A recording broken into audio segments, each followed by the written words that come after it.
What's up, Heat Nation? Once again, your boy Ernest back with another Miami Heat video. I hope everybody's having an amazing day. I know I'm having a great one. I'm healthy, I got a great wife, two beautiful daughters, and my Miami Heat squad are killing it, you guys. Since we've last spoke, the Miami Heat had added on to their win total to a total of 5 straight. Miami Heat beat the Chicago Bulls 127-109.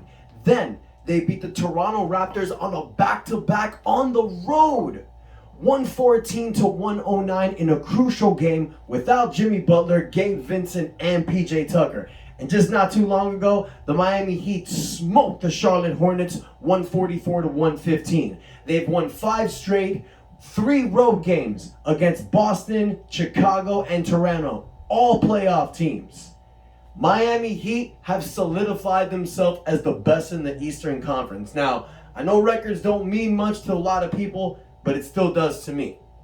Miami got a record of 52-28. So, guys, I believe the Miami Heat pretty much have locked up the first seed because the best that Boston, Philly, and Milwaukee can do is a 52-30 record. We already got 52 wins. So all we got to do is beat either Atlanta on Friday or Orlando in the last game of the season. We win either game, we make it to the East as the number 1 seed. I don't see Boston, Philly, and Milwaukee winning 3 straight. I mean, you never know, but I really feel like that this is the Miami Heat's to lose. This is not something where if the Miami Heat win the last game of the season, they still get screwed out of the first seed. Nah, Miami got the first seed locked, guys. That's pretty much set in stone. So a couple things I want to talk about. First and foremost, this 5-game winning streak has all been attributed to Eric Spoelstra's coaching style, I feel like. We lost 4 straight. Instead of panicking, we made some changes. Like I mentioned before, we were playing Markieff Morris and Victor Oladipo. Wasn't really working out that well. We plugged in what was working. You go with what's working.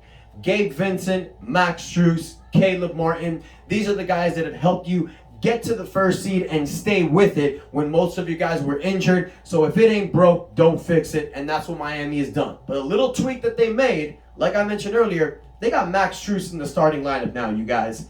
Max Strus, ever since he got into this lineup with Jimmy, Kyle, Bam, and PJ, we've won 5 straight. But another thing to note, Miami is 13-2 this season with Max Strus. When he's starting with us, dude's averaging over 16 points a game. Them crazy numbers. You got to keep with what's going on right now. Now, guys, tonight against Charlotte, Duncan came to play. Duncan scored 21 points, hit 7 threes, 6 in the first half.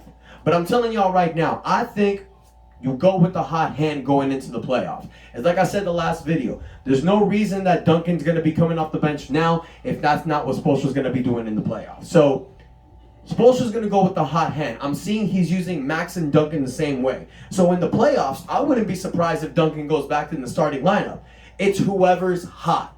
Now, another great thing I see that Spoelstra does, and Chris Quinn too, who started tonight as coach, you don't play Duncan and Max in the same lineup. I think that weakens us. Because even though Max is really good in defense, he's not the best in the team. We got dogs in defense. So you have one of those guys out there at all times in a 48-minute game, you always have a threatening sharpshooter out there. So I love what Eric Spoelstra has done. When you play both of them at the same time, I'm not really a big fan of. So I really like what they're doing right now. Tribute to Eric Spoelstra, you guys. Another thing we want to talk about, and couple dudes that have been hitting on my comments, FIC and Gene, I see y'all. Thank you so much about the comments for Victor Oladipo. But y'all right, Victor Oladipo did his thing in Toronto. Buddy played 25 minutes, 21 points. He looked like that old Victor Oladipo, right? Right. It's true. But that game, Jimmy wasn't playing, Gabe wasn't playing, PJ wasn't playing.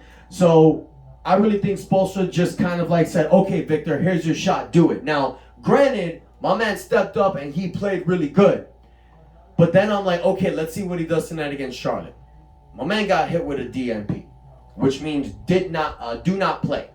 So I really believe you guys going into the playoffs that Spoelstra's going to go with Gabe Vincent. There was something that was released the other day by Ethan Spolnick that was said that Eric Spoelstra had a conversation with the Heat's captains, who are Jimmy, Bam, and Kyle, pretty much letting them know that they're going to be going with Gabe into the playoffs, because everybody's supporting Victor Oladipo. Everybody wants Victor Oladipo to step up, but we need to go with the guys that are going to help us win. And in my opinion, guys, right now it's Gabe Vincent. As great as Victor Oladipo is, and being the fact that he's an all-star, read the comments that I wrote to Gene and FIC. Victor has been healing all year from an injury, and it was a lot more serious than people thought. And not only that fact, guys, he hasn't played with the team all season. So he's now just getting in the rhythm. Granted, he played against one of the top teams in the East and dominated off the bench. So it is something to look into. But that's why I'm telling you guys right now, Spoelstra has something that every coach wants. He has so many tools to utilize, you guys. This team is 12 deep. And that's not a joke. So going into the playoffs, if you see that Gabe Vincent is struggling in 2 games, take him out and put Victor Oladipo in. If you see that Dwayne Dedmon isn't stepping up because that ankle's a little bummed out, you got Omar Yurtseven. He's ready to step up. If PJ Tucker, who injured his, I believe his hamstring tonight, if he's not able to go, you got Markieff Morris ready to go and Caleb Martin. Another thing that my man Gene posted in the video, when he said, and I really agree with this, was that Caleb Martin should be used as that 10th strategist guy to plug him in whoever's doing, whoever's struggling. I think that's a great idea. And thank you so much for hitting the comments about that. That was a beautiful touch. I really like that, my man. Comments in the last one, my man Gene. I can't remember the last name, but he left me a big comment. Shout out to you, Gene. But I do agree with that. You can play around with the 9-man rotation. We know that's what Spoelstra likes to go with, you guys. Spoelstra goes with 8 to 9 deep in the playoffs. So he's going to have a lot of toys to plug in that 9-man rotation. And that's the beautiful thing about this team. Everybody is ready, you guys. When their number is called upon, you see these players step up. You see guys like Max Strus, who doesn't play for 3 games, but comes in, knocks down 32 points, and then just plays consistently off of that. Duncan Robinson, who struggles. You throw his ass to the bench and tell him, step up or step out. Drops 21 on you. Gabe Vincent, who steps off for Victor Oladipo to come back to get his feet wet, doesn't play for about 4 games, comes in with a 21-point game, and is still leading, one of the leaders in the Heat in charges. This is how the Miami Heat culture is, you guys. Everybody's ready to step up, and that's exactly how we do. And my daughter's right here to say hi, to show the people. Come here, Lyla. Come here. Come say hi. Hi, good morning. Come say hi. Come here. So this is my daughter, Lyla. We're going to do this like an NBA conference. You know how they take the microphones. So guys, I want to hear from y'all. Let me know what you think. Another thing I want to go about, you guys, one more thing is into the playoffs. I know people are worried about... big boy. Exactly. Yeah. That's how they do with me. No one's told you to. Exactly. People are worried about playing against Brooklyn. Brooklyn's the 8th seed right now. It looks like they might get the 7th seed in the play-in tournament or play against us. Are you scared against Brooklyn? Say no. Oh, yeah, that's all. We're not scared of Brooklyn.